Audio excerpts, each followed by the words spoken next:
craneofaciales, pero básicamente dentro de las malformaciones craneofaciales, la malformación más frecuente es la fisura craneofacial. Ya ustedes han visto un poco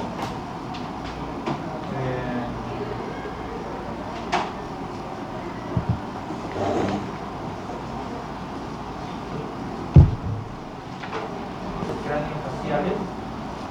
Como les decía, las malformaciones de la cara. Ustedes saben, por anatomía, recuerdan que la cabeza tiene el tecnocráneo, que viene a ser la cara. ¿Sí? La cara tiene 3 tercios, el tercio superior, medio y inferior. El tercio superior tiene una relación con el neurocráneo. ¿Sí? Entonces, la cabeza tiene el neurocráneo y el esplenoncráneo.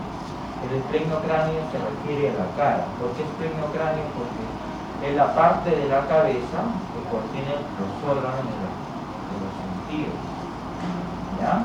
Aparte hay estructuras muy dinámicas que van a formar músculos, van a formar ligamentos, van a formar compartimientos grasos que van a constituir el contorno de la cara. Y este contorno se relaciona mucho con cavidades que existen en el esplenoncráneo. Existen 3 cavidades: la cavidad orbitaria, la cavidad nasal y la cavidad oral. En estas cavidades se van a encontrar los órganos de los sentidos. ¿Ya? El desarrollo de estas estructuras ocurren en etapas muy tempranas de la vida embrionaria, muy temprano. A partir de la 5ª semana se da la organización de estas estructuras, ¿ya? Y se van a dar a través de los procesos. ¿Y qué vienen a ser los procesos? Vienen a ser una masa de tejidos embrionarios que se van a organizar y se van a diferenciar y van a migrar, y mediante fenómenos celulares y moleculares, ¿ya?, de replicación, de reabsorción, ¿okay?, y van a formar la cara.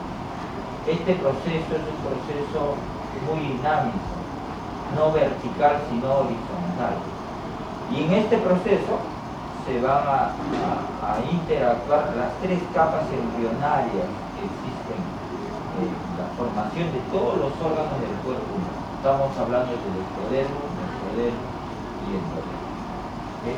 Pero a nivel de la cara, se puede decir que ocurre uno de los procesos más complejos. La cara es una estructura muy compleja, muy compleja. Entonces, cualquier noxa o elemento teratogénico que participe en este proceso dinámico, muy dinámico, donde demandan alto consumo de energía y una gran organización molecular y celular, van a producir malformaciones craneofaciales. Y dentro de las malformaciones craneofaciales, las más frecuentes son las fisuras craneofaciales. Ya ustedes lo han estudiado algunas. Por ejemplo, la fisura labio-palatina. ¿Quién les hizo la clase de fisura labio-palatina? Ya dice. Entonces, la fisura labio-palatina se incluye de esta gran entidad nosológica que viene a ser la fisura craneofacial. ¿Okay?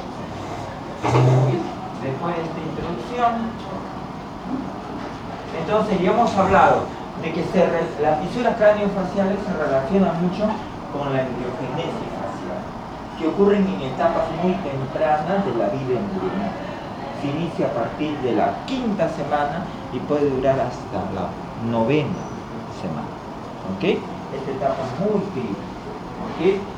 Se ocurren en esta etapa función de los procesos faciales que vienen a ser una organización y agrupación de las 3 capas germinativas que van a formar masas de tejidos a nivel de la futura cara, y estas masas se llaman procesos faciales. ¿Okay? Todo eso conlleva a la morfogénesis del esqueleto facial, del esqueleto cráneo-facial. Hablamos cráneo-facial porque el tercio superior se relaciona con el neurocráneo. ¿Ok? Ya les he mencionado que es un proceso muy dinámico de interacción, no solamente celular, sino molecular, y una serie de receptores que participan. ¿Ok? Los tejidos y los momentos, o sea, la formación de las estructuras de la cara, se dan en una circunstancia que ocurre entre la quinta y novena semana, muy dinámica, para formar estructuras muy interrelacionadas, tanto a nivel de la cavidad orbitaria, de la fosa nasal y de la boca. ¿Ok? Entonces, esos conceptos yo quiero que ustedes me tengan muy claro. Vean ustedes, la embriogénesis de la cara ocurre muy tempranamente, cuarta, quinta semana, básicamente a nivel de la quinta semana ya uno puede tener esbozos de la futura cara, aparece la prominencia frontal, empieza a aparecer el proceso maxilar, el proceso mandibular como arco mandibular, ya existen los famosos arcos branquiales. La cara está relacionado con el primer arco branquial y segundo arco branquial. ¿Okay? La formación. Muy bien, entre la quinta y séptima semana ya hay una mejor organización de la cara. Miren, entre la quinta y sexta semana estos procesos empiezan a migrar. Hay un proceso frontal, un proceso maxilar, mandibular, hay un proceso nasal. Este proceso nasal se divide en un proceso nasal externo, interno. Empieza a haber una gran migración y uniones de estos procesos para formar el tercio medio de la cara, el tercio superior y el tercio inferior. El tercio medio de la cara lo organiza básicamente el proceso maxilar con el proceso nasal, y el tercio inferior de la cara lo organiza el proceso mandibular, y el tercio superior de la cara lo organiza el proceso frontal. O sea que a la séptima semana ya tenemos más o menos organizada el esplenocriáneo. No solamente nos referimos a los tejidos blandos de la cara, sino también el esqueleto de la cara, el esqueleto del esplenocriáneo, del macizo facial. ¿Okay? Entonces, ¿qué viene a ser una fisura craneofacial? Mira, es la pérdida de continuidad, no solamente de los tejidos blandos, de los músculos, compartimientos grasos, ligamentos, sino también de la pérdida de continuidad del esqueleto. ¿Okay? Entonces, el concepto que yo quiero que ustedes me lleven aquí, que siempre frente a una fisura de tejido blando hay su correlación ósea. O sea, siempre hay que buscar que debe haber una fisura del esqueleto. Y esto va a conllevar, por supuesto, una deformidad que va a afectar básicamente las cavidades que existen en la cara. Afecta la cavidad orbitaria, nasal y la cavidad oral. ¿Por qué? Alguien se habrá preguntado. Porque estas cavidades son zonas de mayor actividad de fusión. La cavidad nasal, la cavidad oral y la cavidad orbitaria son áreas de mayor actividad de fusión. Y básicamente la fusión de los procesos faciales, cualquier fenómeno que adquiere, ocurre en la zona de mayor intensidad de fusión. ¿Dónde? Cavidad orbitaria, nasal y orbitaria. Por eso ocurre a ese nivel las malformaciones craneofaciales. ¿Ok? ¿Cuál es una etiología? Cualquier elemento que se dice que las fisuras craneofaciales, igual que las fisuras labiopalatinas, los factores son epigenéticos, son muy variables, muy multifactoriales, no está bien determinado. Pero existen algunos factores bien estudiados que pueden tener cierta influencia. Por ejemplo, una infección viral por el virus de la influenza, un protozoo, el toxoplasmosis, puede generar fisura craneofacial. Algunos medicamentos que se toman en etapas tempranas de la gestación, por ejemplo esteroides, anticonvulsivantes, antimetabolitos, y algunas enfermedades metabólicas maternas. Ahí está relacionado la diabetes, el hipotiroidismo. Ojo, también está relacionada a mujeres que sufren enfermedades de cosas de tipo inmunológico, ejemplo, el lupus y el AR. ¿Ok? ¿Cuáles son las teorías de la formación de la fisura? Hay una teoría muy antigua que apareció por Darcy His en el año 1869 al año 1892, que viene a ser la teoría de los defectos de fusión. Se dice que cualquier defecto que ocurra que interrumpa la función de los procesos que forman la cara van a formar la fisura craneofacial. A eso se refiere un defecto de fusión. Entonces no hay un contacto del epitelio embrionario que viene a ser el ectodermo, y eso va a conllevar, al no haber una fusión del ectodermo, no va a haber una migración de las otras capas germinativas, por lo tanto determinando una fisura craneofacial. Es una teoría bastante simple. La falta de contacto genera la fisura. ¿Ok? Hay otra teoría que es mucho más completa que la aceptada, que viene a ser la teoría de la migración y penetración mesodérmica, descrito por Pullman 1900, reforzada por Biao y por Lister en el año 1936. Se dice en esta teoría que la cara es una lámina continua de ectodermo y las fisuras craneofaciales ocurren por falta de una migración y penetración mesodérmica. O sea, si no hay una buena penetración mesodérmica o una fusión mesodérmica adecuada, se van a establecer por ende las fisuras craneofaciales. ¿Okay? Que van a tener su representación en los tejidos blandos y en los tejidos, a diferencia de la primera, que decía que si no se fusiona el ectodermo no hay una migración de eso. En cambio acá no. ¿Okay?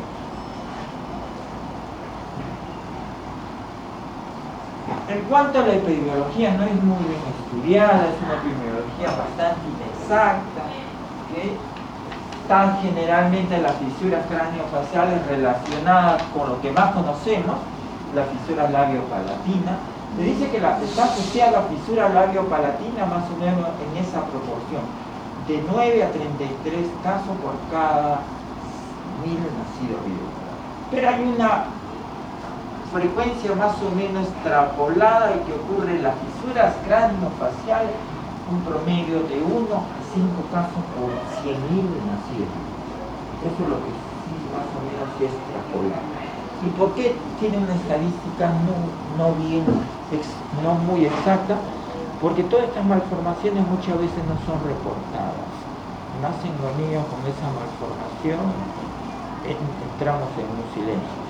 Básicamente estas malformaciones ocurren en países pobres, ¿ya? En pobreza. No es frecuente en los países de un buen estándar de calidad de vida. Entonces hay un subregistro de esta malformación. ¿Okay? Con respecto, ¿cómo podemos clasificar las fisuras craneofaciales? La clasificación básicamente está determinada y sigue vigente. Esta clasificación hecha por este cirujano odontólogo francés Paul Thiessier. Él hizo una clasificación basada en un criterio básicamente anátomo-clínico, en el intraoperatorio o en la evaluación.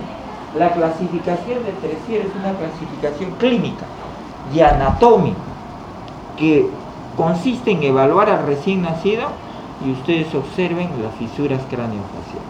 ¿Okay? Y refuerza el diagnóstico durante la cirugía de la corrección. Entonces, básicamente es una clasificación anátomo-clínica y quirúrgica.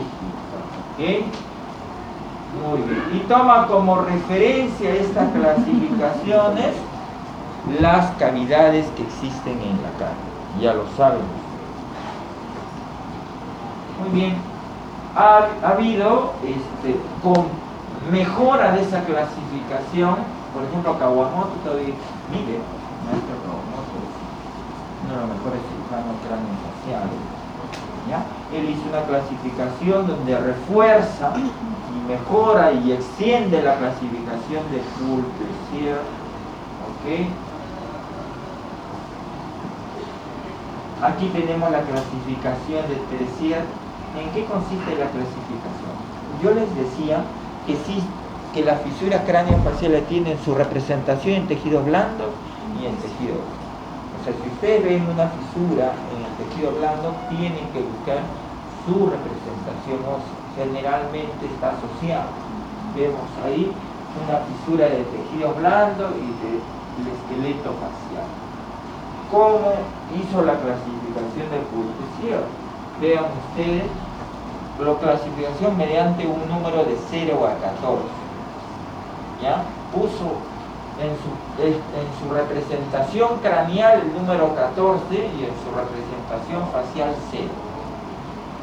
Y toda fisura que se establece en la hemicara, siguiendo el sentido de las agujas del reloj, lo denominó 14, 13, 12, 11, 10 y así sucesivamente, en su expresión craneal, en el tercio superior.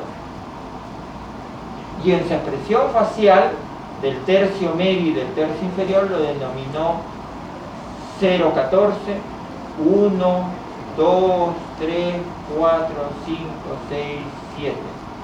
¿Ok? Lo dividió en dos mitades. Esa es la clasificación de Tessier. ¿Ok? Vean ustedes aquí su clasificación en los tejidos soft tissue, en los tejidos blandos, las fisuras de la cara. Se le enumera de 0 a 14. ¿Ven? 0 y 14. Y si aparecen en los tejidos blandos la fisura en su representación de su tercio superior, le van a denominar 2, 13, 12, 11, 10, 9, 8, hasta 7. Y en su tercio inferior, en el tercio medio inferior, su representación facial, 1, 2, 3, así sucesivamente hasta 7. ¿Okay? Eso es el tejido blando. Y la fisura de los huesos en la cara también tienen igual, la misma representación. Una fisura que aparece en el medio de la cara será, si tiene su representación craneal, será 14, pero generalmente tiene su representación en el tercio medio y también el tercio inferior. Será una clasificación. Si usted se encuentra una fisura en medio de la cara, será una fisura después de la clasificación, es decir, si afecta el tercio medio y el tercio será 0, pero si tiene su representación craneal, 14. Entonces la clasificación debe ser 0, 14. Pero a veces solamente pueden encontrar en su expresión craneal, ¿qué pondrían? 14. 13, 14. ¿Ok? Y de hecho, también tienen que buscar en su componente del esqueleto facial. A veces ustedes no lo pueden evaluar clínicamente. ¿Cómo lo evaluarían? Mediante una tomografía, una forma de evaluar. ¿Ok? Y esa se llama reconstrucción craneofacial en 3D. Un ataque helicoidal con reconstrucción en 3D es la mejor forma de evaluar una fisura craneofacial en el esqueleto de la cara. Y también lo pueden numerar, ¿ven? Las fisuras en el hueso, ¿ya? De la cara. La primera fisura, la fisura 0, 14, ¿ok? O la fisura, si solamente tiene su representación facial, será tercial 0. Si tiene el craneal, será 14. Si tiene los dos, 0, 14. ¿Ok? Acá básicamente se refiere al tercial 0 en su representación facial, no en la parte del tercio superior. También se le conoce como displasia internasal. Pareciera que la nariz no se hubiera fusionado, por eso displasia internasal. ¿Ok? Vean esto. Hay un hipertelorismo orbitario, ¿ya? puede aparecer el famoso, puede estar asociado a una fisura del medio del labio. ¿Cómo se llama esa fisura? Labio leporino. Solamente el labio leporino es una fisura en medio. Y si aparece una fisura fuera del medio, es una fisura labial. ¿Ya? La palabra lepo, ¿qué significa? León, labio de león. Y vean, el labio de león está en el medio de la fisura. Solamente se llama labio leporino cuando la fisura labial ocurre en el medio del labio. Y a veces lo llamamos en general todo labio leporino. El resto será una fisura labial. ¿Ya? Ok, puede haber estructura del soporte nasal, hueso, cartílago, y a veces está mal asociado a malformaciones del neurocráneo, por lo tanto debe tener un componente craneal del tercio superior, puede causar la muerte del tercio. Vean, una fisura cero, no se ha unido a la nariz, está bipartida la nariz. Displasia internasal, tiene una alteración de la nariz, displasia, no se ha juntado. Usted le toma una resonancia 3D para ver que los huesos nasales no se han juntado. Hay ausencia del etmoide, hay hipoplasia del maxilar. Y lo que le llama la atención, como la nariz no se ha fusionado, no está junta, ¿qué pasa con la órbita? Se ha desplazado hacia la parte externa. Por lo tanto, hay un hipertelorismo. ¿Ya? Bien.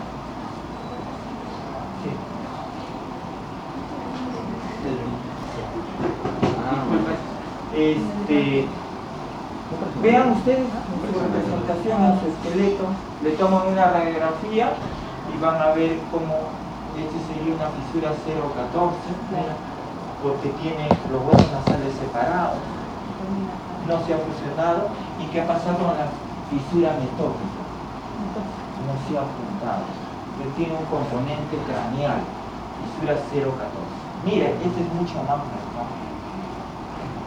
Entonces, si usted le toma un ataque helicoidal en 3D por reconstrucción craneofacial, ustedes ven nítidamente la fisura del componente óseo, del esqueleto craneofacial. ¿Ok? Y aparte, de hecho, va a haber una representación de los partidos de tejido blando. Por eso la clasificación de Tressier sigue vigente hasta la actualidad, porque la clínica, la evaluación clínica anatómica, nunca va a morir. Por más imágenes que existan, el médico su esencia está en la evaluación del paciente.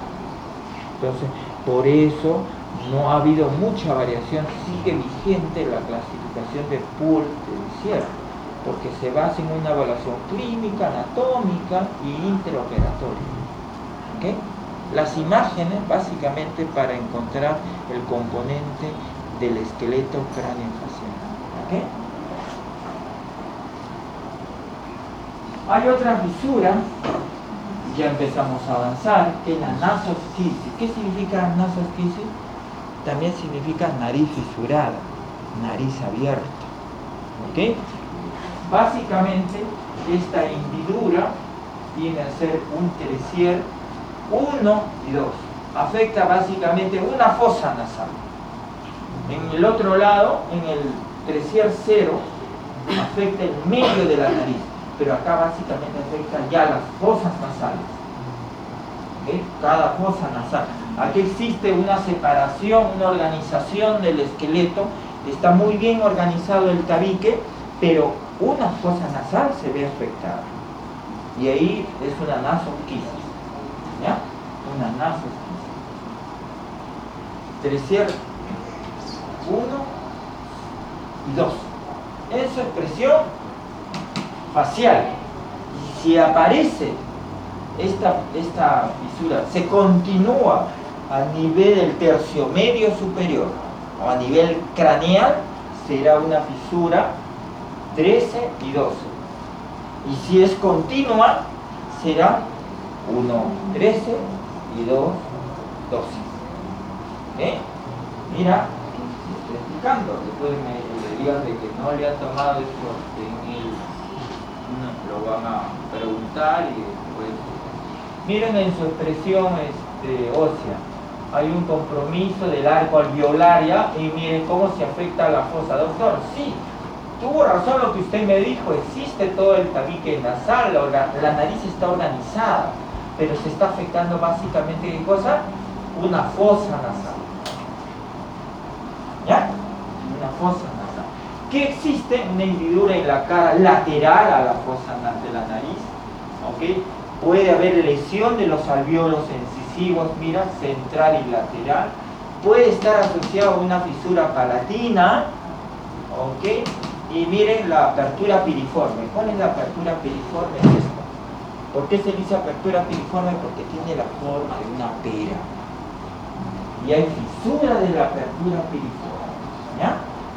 Entonces, puede haber afección del hueso frontal en su expresión del tercio superior, del etmoide, a veces a nivel de ¿dónde?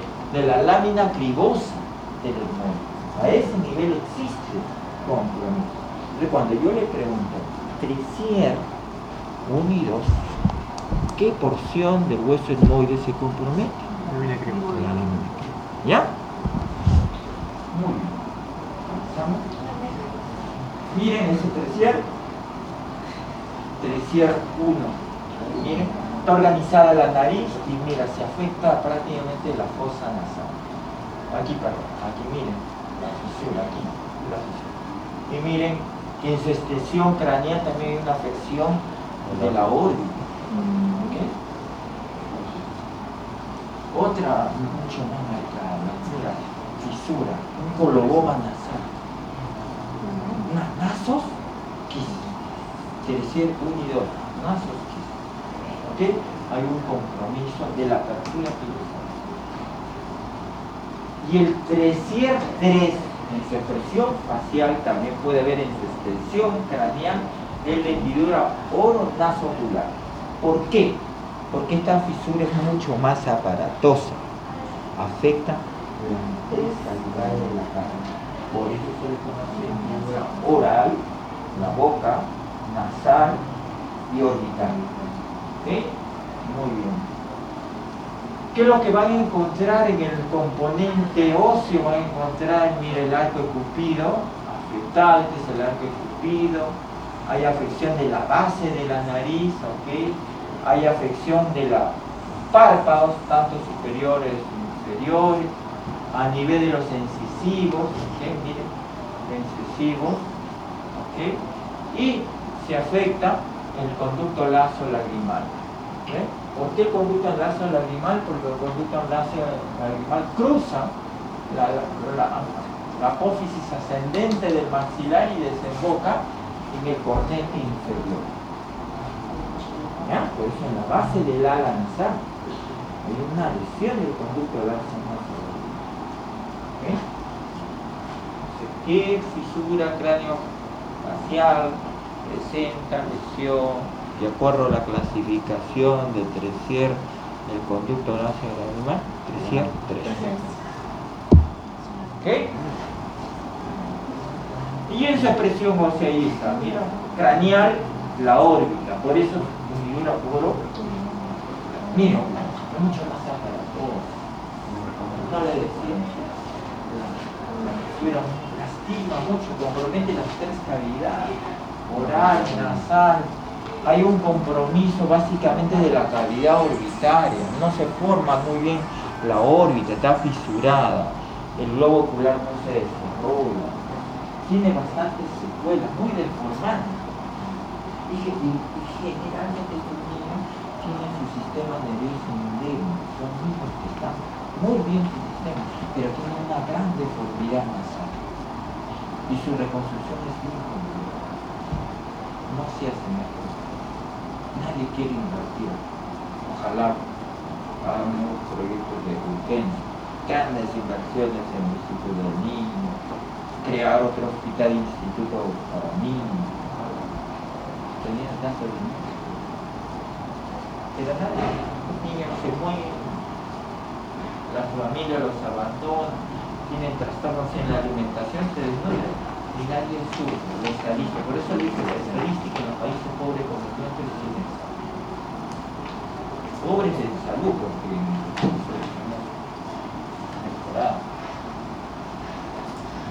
la melostisis.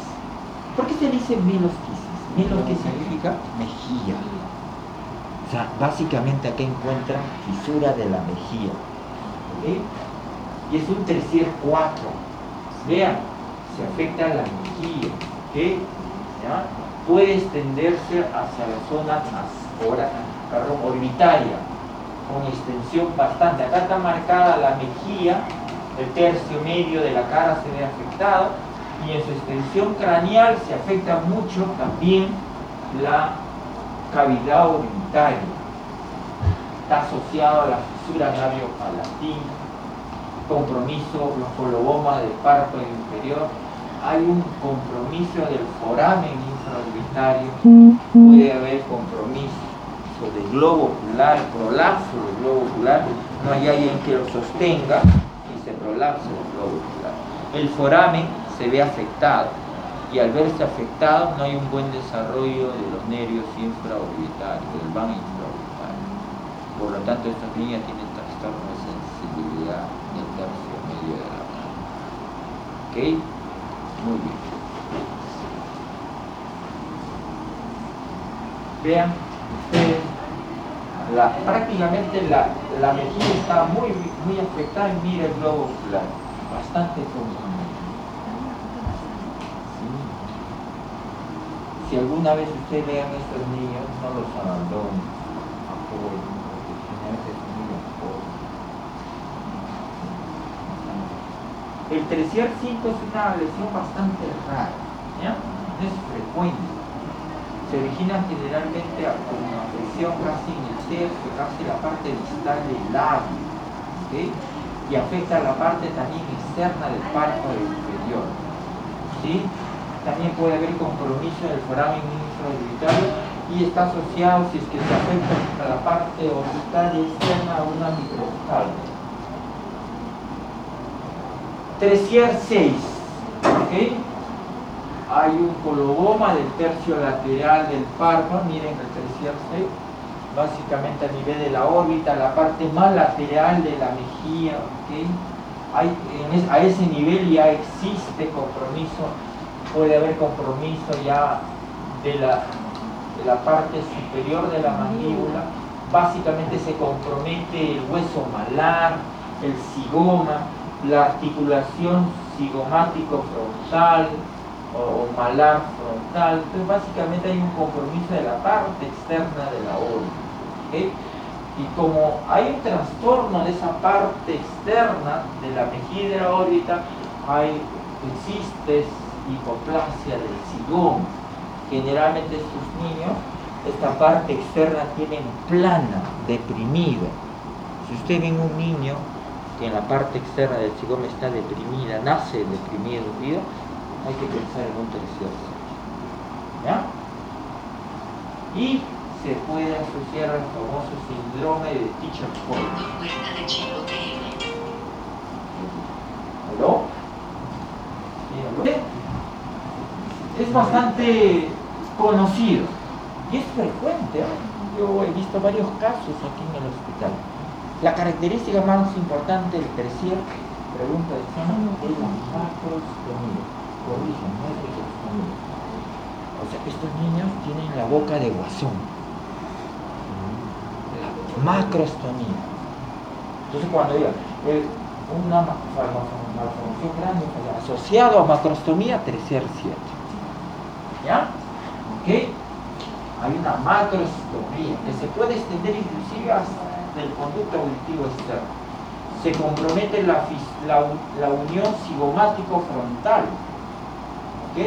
Y existe afección de pared craneal. Ojo, pared craneal, quinto y sexto. ¿Sí? Eso significa que generalmente esta malformación está relacionada con el primer arco branquial. Cuando hay un trastorno del quinto y séptimo, estamos hablando de una malformación congénita que afecta al primer arco branquial. Ojo, ponten esto. ¿Ya? Miren, dije la boquita de guasón, macrostomía. Este es otro entrecierro, ¿eh? Miren, macrostomía, boca grande, miren, boca grande. También vean ustedes, le llama la atención, ¿qué cosa? Zonas hipoplásicas, en la zona mandibular, hay compromiso mandibular, ¿ok? Hay poco desarrollo a este nivel, hay decreción del hueso malar, de la articulación frontozigomática, de la rama ascendente maxilar, pero hay macrostomía, puede ser bilateral o unilateral. En este caso fue unilateral, pero tuvimos que operar.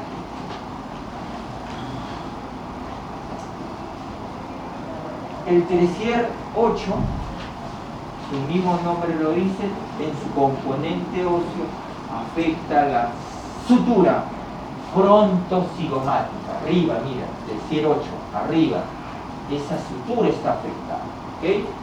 Generalmente afecta el ángulo de la órbita, en el ángulo palpebral. El ángulo palpebral está comprometido, la zona temporal, zona mandibular está afectada. Y se asocia a este síndrome de Fettuccine y Golden. ¿Por qué Golden? Porque también se afecta acá por primera ecografía. Por lo tanto, en este síndrome hay una afección de la ATM, de la articulación temporomandibular. Miren, un Teacher Collins. En este Teacher Collins vamos a ver una mezcla de fisuras, de fisura 6, fisura 7, hipoplasia, 6, hipoplasia de la unión frontozigomática, 8, ¿okay? Hay un compromiso también de la zona mandibular, fisura 7, y puede haber macrostomía, mira, macrostomía, fisura 7. ¿Okay? Muy bien, estos son la fisura tipo Tresier 9, muy rara, muy rarísima. He tratado de encontrar en la literatura, muy escasa. ¿Sí? Entonces es un resumen de las fisuras, ¿ya? Cráneo-faciales. Estos son en su expresión tanto craneal como facial y craneal, pero también puede haber un compromiso del neuroendocráneo. Cuando hay compromiso del neuroendocráneo, el pronóstico de las fisuras craneofaciales se ve sombrío, ¿ya?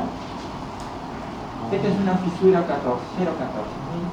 ¿Esto porque tiene su afección craneal y su afección facial? 0,14. Hipercolorismo, ¿cómo se llama? Displasia intensa, pero que tiene un componente. Mira, aquí ustedes palpan el cerebro,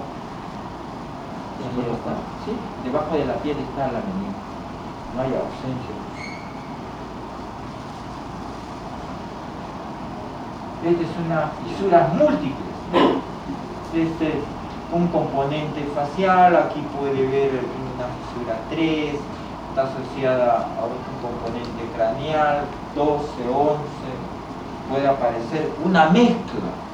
No es que solamente aparezca una fisura 0,14, puede tener un 12, una fisura 7, 8, mezcla de fisuras.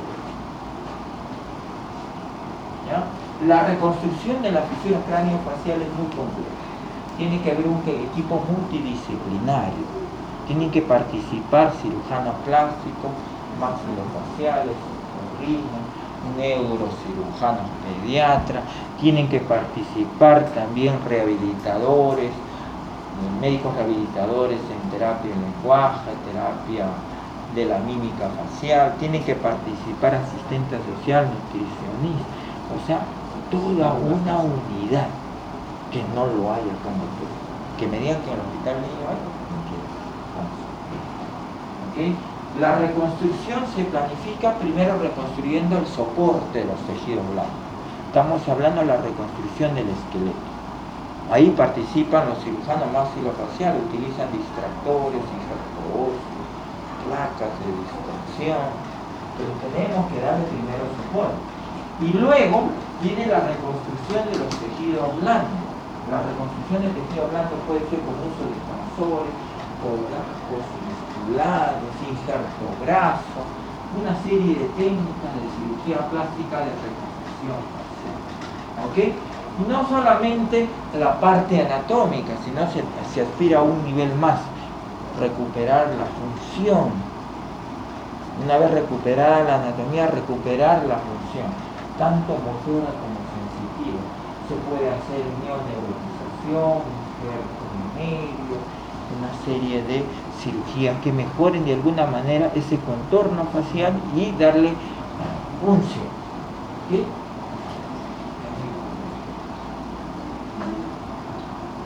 Hay un caso clínico, mira, en el hospital apareció que es un niño, era un lactante de 4 meses, de parto tóxico, aparentemente sin antecedentes familiares. No había, durante la primera etapa de gestación, algún elemento teratogénico. Genéticamente era normal este niño, pero tenía un componente de su negro cráneo muy afectado. Tenía holoprosencefalia y hipoplasia ocular. O sea, desde el punto de vista neurológico, este niño estaba deteriorado. Entonces, estaba perdiendo peso. Miren, ¿qué ven? Una fisura labial unilateral. ¿Qué más ven? Afección de la parte de la fosa nasal. No hay displasia internasal. Estamos hablando de fisura 1 y 2. Y también puede ser 3. Miren. Que hay un coloboma incompleto lateral en el párpado superior, mira, con extensión craneal. Vean. Hay una muesca de hendidura medial en el párpado y ceja superior también. ¿Ven? Hendidura en el labio, en el borde orbitario superior medio. Tiene un componente más orbitario, externo, y también a nivel labial, se extendía hacia la zona capilar. Miren, existía una fisura palatina bastante grande. Por eso le decía, la fisura craneofacial está asociada a fisura labiopalatina. Fisura alveolar, fisura palatina completa. Había un compromiso de la apertura piriforme. El tabique nasal estaba incompleto. Miren, pobre niña. Hipertelorismo, miren, separado. Tenía también acá un componente óseo. Aparentemente no hay tejido blando, pero acá hay una fisura. Diagnóstico, fisura 3 y 11. Básicamente le decía un 3 y un 2 en la cara, pero con una extensión del 11 bastante marcada. También había una fisura 10, componente craneal, ¿ven? En la parte superior de la ONU. Muy bien. Nosotros operamos solamente la fisura labial y palatina y después lo perdimos. Probablemente se llama siendo asegurado. Muy bien. Ha sido un gusto. ¿Alguna pregunta? Doctor, entonces no había allí 1 y 2, sí había el Tessier 1 y 2, al final de caso. Al final sí había el Tessier 1 y 2. También en la parte facial. Se operó solamente eso. No más no lo hemos podido ofrecer. Sí. No lo dejo porque